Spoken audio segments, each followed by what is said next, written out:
You are what you think. So you start the day off as this grateful creature, this grateful soul, this grateful person.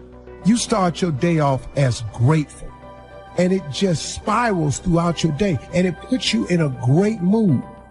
Try it. I truly believe that thoughts are the greatest vehicle to change, power, and success in the world. Everything begins with thoughts. Who is renting space in your mind? Who are you giving your thought life access to? I mean, why in the world would we be talking about what we might be thinking about? Because nobody really realizes this, but the mind is the battleground. You know, whatever you think about in abundance is most likely what you're going to see in your life. And there are all types of things battling for your thoughts. Because as a man thinketh, then in his heart so is he. The progression is affect your thinking first, and then get it in your heart, and then you become that. And I'll start it off with your thinking. You're in fear. Well, what you're thinking about. You're angry, then what you're thinking about. You're depressed. Well, what you're thinking about.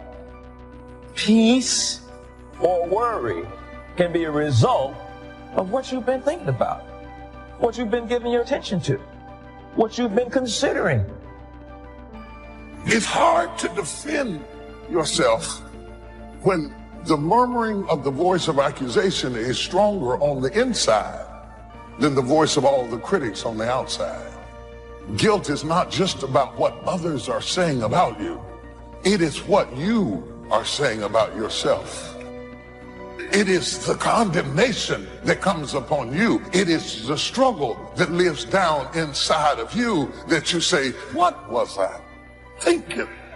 Have you ever looked back at something and you just wonder, what was I on to do that? What happened? Did somebody put something in my coat? What happened that I went that far? See, this one of the things that we do with guilt, because it is such a heavy burden to carry. It's a heavy burden because it can only exist in places where you care. So it becomes a heavy burden to carry. So what we do is we change the narrative of what happened to make the memory more palatable. We block out the parts we are ashamed of, and we remember how people responded to us without remembering how we elicited or initiated the response. Selective amnesia. And so this story that we tell ourselves about what happened causes a certain toxicity to the soul that stops us from getting what God would give us, because God will only fall on truth. And you have told yourself a lie so long that you can't be delivered because you can't admit the truth. It's time for us to move. So get your joy, get your smile, and pack your bags, because we're leaving depression. We're leaving the fear. We're leaving sadness and the questions, and we're stepping into the fullness of who we were called to be. What happened earlier this week? And it only took 15 minutes, but you can't get it out of your thought life, and it's shaping you. It's messing up your access to wisdom, and it's hindering your happiness and your joy, and you can't live the life that God wants you to live because you're occupied with the last thing that you've been thinking about, and it's become abundant in your mindset. And your mindset determines really where you're going to go. And you got to be careful. And it's a real thin line between what you're going through emotionally and what's happening spiritually. Sometimes you're thinking something wrong between you and God, and it's just an emotional mindset that's been created by how much attention you've given the thing.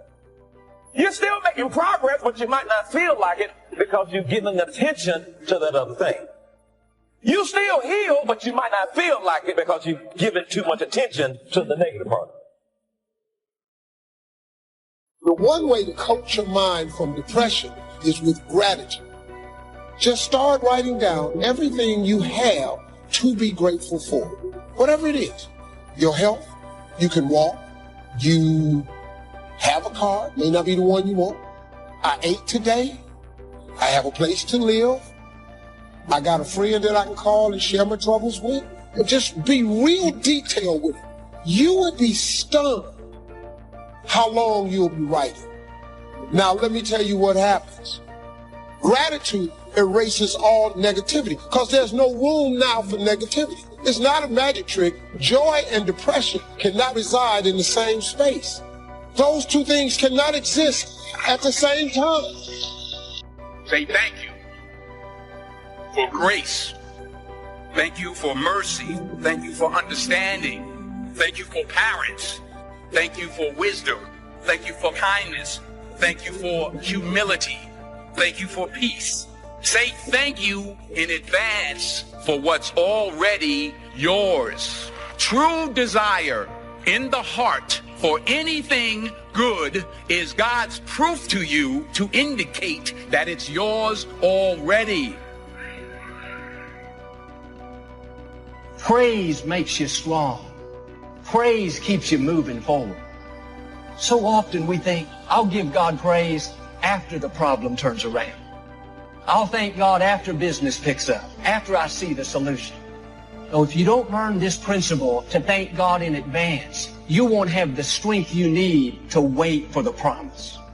What keeps us strong is getting up in the morning saying, thank you that my dreams are coming to pass. Thank you that this problem's turning around. Thank you that you're bigger than this obstacle. One of the great things about giving is that as you give, you're going to receive. What we want to do is keep the flow going. If anybody gets the bucket of love and stops and holds it there, all of us suffer. They've short-circuited the flow.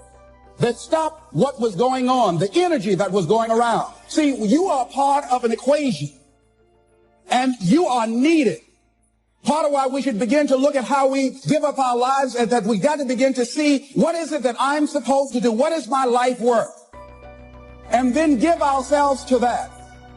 Because as we do that, ladies and gentlemen, I guarantee you, as you begin to take on this new era that we're in, if you decide that I'm going to begin to start living life generously, I'm going to start giving more of myself, I'm going to start putting out more, contributing more to life, here's what's going to happen, ladies and gentlemen. I guarantee you that life will take on a whole new meaning for you. I guarantee you that as you begin to give more of yourself in your work, give more of yourself in your marriage, give more of yourself in your relationships with your families and friends, give more of yourself to your talent, to your vocation, to your job or your business. As you begin to set high standards for giving that which you have been given to share in the universe, I guarantee you that life takes on a whole new dimension. Life is worthwhile if you learn. You gotta know, you gotta have the information. Get the information while you're here, right? There's nothing worse than being stupid. So jot this down now, as I used in my notes. What you don't know will hurt you. Ignorance is not bliss. Ignorance is tragedy. Ignorance is illness. Ignorance is devastation. Ignorance is going broke. Ignorance creates a poor life. So you gotta know, you gotta have the information. Number one, learn from your personal experience. One way to learn to do it right is first mess it up and do it wrong. That doesn't mean it's the end of your life, but just, clean up the mess, now do it right. From a negative experience, sometimes we learn to do the positive things that saves our life and makes us successful. They say, if you survive your first heart attack, you may now live to be a very old person. Why is that?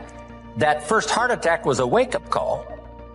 And then maybe the doctor said, another one of these, and you're history. And you say, wow. And you make it for the health food store. And you start reading every book you can read on health and nutrition. And you start doing the push-ups, and you start jogging on the beach and doing all the stuff. And all of that change now could very well help you to live a long, long life, having been alerted in an alarm system that serves you well. So learn from your negative as well as your positive experiences. Here's the next, learn from other people's experiences. That's how you get smarter in a shorter period of time. Somebody that's been through it for 5 years and they wrote a book, And the book, if you read it, could save you 5 years, cost $30. You can't miss that kind of education. Best to get the information before. Yes, we can recover. Yes, we can come back, from the grave, practically. Yes, we can come back from bankruptcy and disaster and poor health. But wow, if we had the information up front that would save us some of those years of disaster, how much better that would be. So learn from other people's experiences, both negative and positive. If a guy's messed up his life for 40 years, you just have to say, John, would you spend a day with me? And I'll bring my notebook and take good notes. Good-looking guy like you, beautiful family, every reason to do well, and you threw it all away. Teach me for a day how you messed it all up. And you just take good notes so that the same thing doesn't happen to you. So learn from your experience, learn from other people's experiences. If you learn, life is worthwhile. Here's the second if. If you try, you gotta now try something from what you've learned. We've talked about that now earlier. Take action. You never know. My father said you never know until you try. Giving speeches and doing talks. Age 25, I stand up to give my first little training. My mind sat back down. I open my mouth and nothing comes out. My knees are knocking like this. The sweat is pouring. It's called terror, in case you haven't tried it, right? But I got through it somehow. It was so bad, if I hadn't have been doing the class, I'd have gone home, right? It was bad, but I got through it. And then I did it again. I didn't know if I should even try again. But sure enough, I had the kind of mentor and the kind of teacher who said, hey, that's nothing. What if you go up to bat and you strike out? Does that mean it's over? I said, no, it's not over. It's just over for one time up at bat. And then another time and another time. Pretty soon you connect. And pretty soon you get good enough to do well. And then pretty soon you get good enough to win the game. And then pretty soon you get good enough to take home the trophy. So you just keep trying. The third if that makes life worthwhile is if you stay. You got to hang in there. Some people plant in the spring and leave in the summer. When it gets a little hot and a little uncomfortable, and it looks like the weeds are winning, and it looks like the bugs are having a feast, and you have a tendency to say, hey, I've had it with this. But the key is, if you want the harvest in the fall, at harvest time, you've got to stay through the summer. Even if the harvest doesn't turn out to be good, you just see it through, and then use that experience to do better planting in the spring come the next turnaround of seasons. So stay in there. If you're going to play the game, you got to stay until it's over. What if you were on the team and you guys were behind and you said, hey, we're so far behind, we're out of here. And you all walked off the court, right? We would run you out of town, probably. We wouldn't own you as the home team. Say, I'm behind, so I'm out of here. No, you stay until what? It's over. We're not talking about a lifetime now. We're just talking about this game. If you're in it, stay till it's over. If you sign up for the game, you don't have to go to every game. But the one you sign up, you stay. Right? You don't have to do everything every time, but when you start it, see it through. See the seasons through. Then you don't have to plant anymore if you don't want to. But when you do sign up, go. Go the distance. Life is worthwhile if you stay. Hang in there.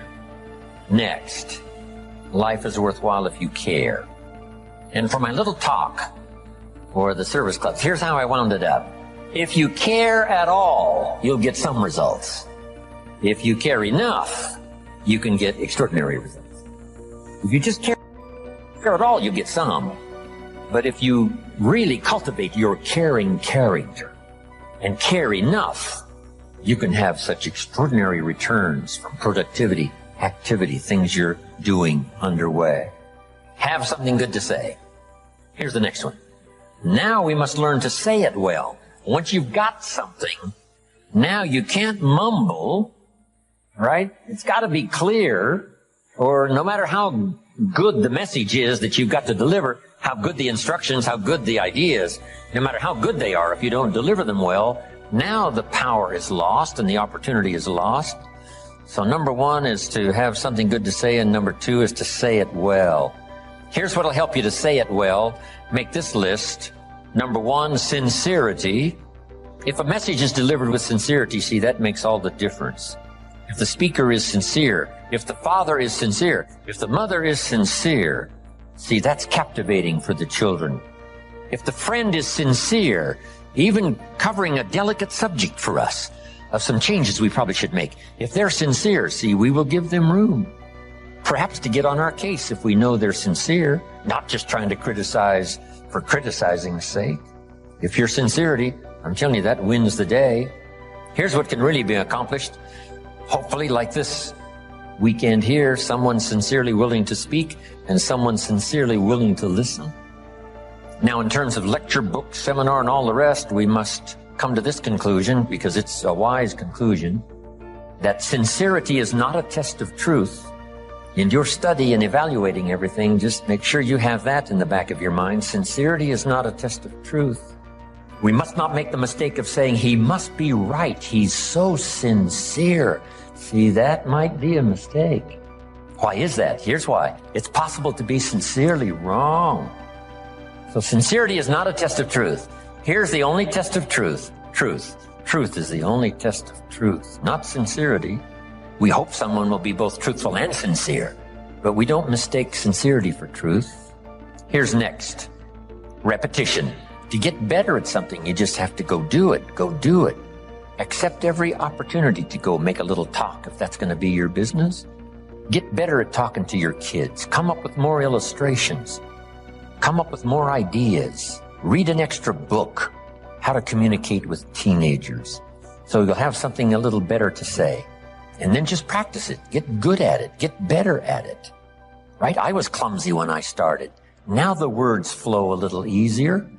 I still struggle with the language, trying to make it clear, but it's easier now. Repetition has helped me to do that. Here's what's next. In good communication, saying it well, brevity. Right? Don't take too long to say it if you can say it in shorter sentences and shorter time. One way to learn brevity is to talk to kids. You talk to kids for 30 seconds and they say, how long is this gonna take? It's already too long, right? 30 seconds. I mean, they got games to play and things to do. They can't hang around for, an hour's discourse. So talk to kids. It helps you to make it more brief. The storyteller tells us Jesus wandered around the countryside in putting his 12 together. And as he wandered around the countryside, every once in a while he would say, you follow me. See, that's short. Why could he be so brief and so short with that simple appeal? Jot this down now. Probably for who he was, not just for what he said, but for who he was. There was something about him when he said, you follow me. See, probably his reputation, probably his manner, probably with how he said it, irresistible. So here's what's powerful, and you can talk less and even be more effective in this personal development area. The stronger you become and the wiser you become, the more caring you become, it shows in your language and your manner. The texture of your communication changes and reaches where it couldn't reach before. It strikes the heart where it didn't strike before. That's the key here. Next, style. Now you've got to develop your own style. You can be a student of style.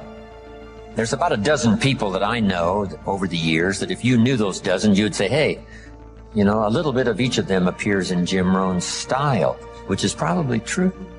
Not copying any one person, but I like the way the person said it this way. I like the person's gestures, because I used to be a little too stiff without, gestures. So make this note, it's not just what you say, it's how you say it. Style, sincerity, the way you present it, heart, soul, from deep inside, commitment, dedication, wrapped up in your language so that now when you present it, hey, it becomes incredibly effective. Next is vocabulary. The better your vocabulary, the better you can share ideas that are meaningful, find words now to use that you couldn't use before. If you were very limited in your ability to comprehend because you had such a small vocabulary, that no matter what someone said, it would still be confusing. No matter what they said, it still might not make sense. They said it clear, but you couldn't see it. And sometimes that's because the vocabulary is so limited that it doesn't have the ability to register the scene on the screen of your consciousness. What if you could only see the world through this little tiny hole? You would be inclined to say, the world is like this. And all of us would say, no, the world is like this. This person would say, no, it's like this. How come they keep insisting the world is like this? Because that's all they can see.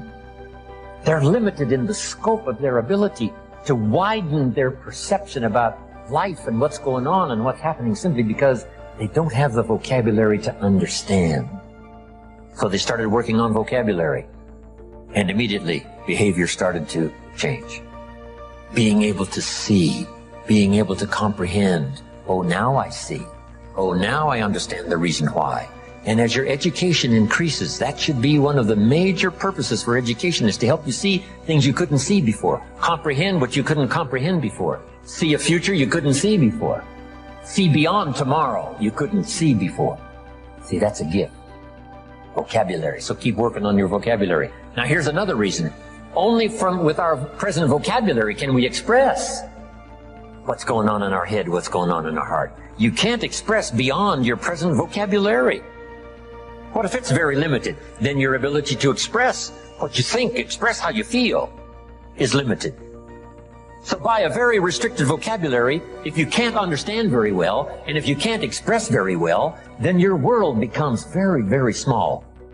So jot this down. Make one of the books very important book, and that is the dictionary. A word you don't understand, come to a word you don't understand, you look it up. Say, what is this word? Words are like lights. Now make this note now, especially the English language. There's nothing richer than the English language because there's so many ways to say it in English. In some languages, there's only one way to say it. In English, there's another way to say it, and another way to say it, and another way to say it. When I travel to all these countries and have to have translators, it gets to be difficult sometimes. Expressing something that makes sense in English, because we have several ways to say it, but in their language, there's only a couple of ways to say it. So the translator has a tough job. So you have to learn how to present, how to do the stuff. But the gift of language is so powerful, it's worth the exercise. It's worth the effort. Vocabulary, brevity, style, repetition, sincerity, saying it well. Here's another one on saying it well. Don't fail to say it. You need the practice. Practice everywhere. If you're going to give someone a gift and send a little card, practice making this little card something they'll keep and remember for the rest of their lives. Not ordinary, extraordinary. Not like everyone else. Different than everyone else. It's the practice of using your gift of saying things another way until a light turns on. Another way that expresses something heartfelt that the standard ordinary language wouldn't express, couldn't reach, couldn't paint these mental pictures. It's okay to give flowers, but don't let flowers do all your talking. Flowers have a limited vocabulary. Guess what flowers say? You remembered. That's about all they say. Flowers don't say, nobody in this world affects me like you do. Love. See, flowers talk, but they don't say that. That you got to put in the little card. Nobody in this world affects me like you do. Love, and then you sign it. And see, long after the flowers are gone, somebody's going to keep the words. The words are more powerful than the flowers. So don't let flowers do all your talking. See if you can't choose the words that are meaningful, words that are unique. And the more you do this, practicing every little occasion to say something well, whether it's a little talk to the family gathering, or whether it's training, or whether it's inspiring, or a little class on Sunday morning, whatever it is, keep improving, find a new way to say it, a new illustration, a new story. You'll get better. The gift will belong to you, and the effect could be electrifying. Don't fail to say it. Here's an expression we've heard. Words are no substitute for action. That's true. Let me give you another one. Action is no substitute for words. It's okay to do, but you've also got to say. Express it, as clumsy as it might be to start. Start a better program of better communication, saying it better. Here's the next one now that's really challenging, but it really works, and that is read your audience. Whether it's an audience of a child or an audience of a training class, or whether you're a minister and you preach, here's what you've got to do. Say something well, but then read the effect you're having. If you're talking to a child, should you really pour it on, or should you hesitate? Should you save this for another time, or do it now? Some of that you've got to pick up by reading the child. Read what's happening to your audience of 1 or 1,000. This is a challenge, but it'll help you in framing better the words you need to say and the style you need to use. Now, in reading, there's 3 things. Jot these down. 3 things in reading your audience. First, you read what you see. Salespeople soon learn.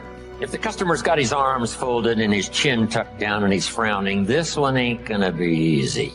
All right, this one's gonna take all my skill to get his arms unfolded, make him a little more comfortable, get that frown off of his face. What can I do? I got to reach in my bag for some good stuff, right? To see if I can't sort of change the situation. And what causes us now to do those amendments in our presentation? It's reading someone's body language, right? What's happening? Here's the next one. You've got to read what you hear. If it's a two-way conversation, you've got to listen as well as talk. Mama said 2 ears, 1 mouth. Listen twice as much as you talk, at least, maybe more. Listen so that you can now know how to proceed, especially if you're talking to a child. You listen so that you know how to proceed. And by listening, you pick that up.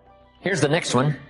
You got to pick up the emotional signals, how you feel, whether you're coming on too strong, whether you should be stronger or easier this time. That's an art in reading. First, what you see. Second, what you hear. Third, read how you feel. Now, this is where women really have it made, being able to feel, sense. And they pick it up. Men can learn better on how to pick up these emotional signals, but women seem to have it. Because there's no use going on and on if the signal should have told you, wow, this is not the time. This is too strong. Picking up not only what you see and what you hear, but what you feel. Now, here's the last one. To achieve good communication, something good to say, saying it well, reading your audience. Here's the last one. Intensity. Intensity is the emotional part of communication. Communication is both words and emotion. Here's what's really powerful. Words loaded with emotion. See, that's what's unbelievably powerful. It can move nations. It can help people change directions. It can establish an ideology, for good or for bad. Look at Hitler and his ability to preach. Look at Stalin, his ability to preach. Lenin, as wrong as they were, they believed it with all of their heart. Disastrous results. But they put everything they had into it. The emotional content was unbelievable. Powerful. Yes, in an evil direction, but it can also be used for a good direction. This intensity, strength, power, emotion. Now here's the craft. And conversation is a craft. Don't get lazy in learning this craft, because it'll serve you so well at home. It'll serve you so well in the marketplace. It'll serve you so well in your career and making your fortune. This craft of communication. Here's the combination. Well-chosen words mixed with measured emotion. Not only do the words have to be well chosen, the emotion has to be well measured.